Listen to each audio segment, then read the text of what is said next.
Уже завтра, 29 октября, начинается агитационный период перед парламентскими выборами. Вас будут окружать лица кандидатов от партий и от одномандатных округов.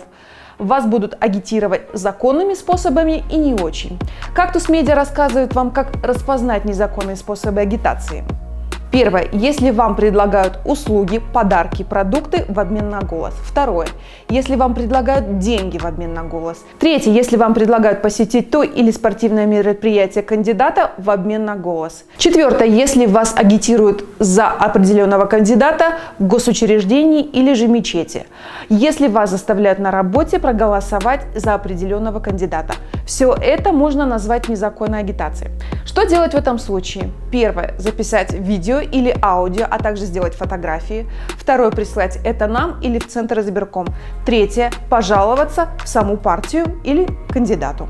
И помните, что отследить то, как вы проголосовали, не может никто. Обязательно приходите на выборы.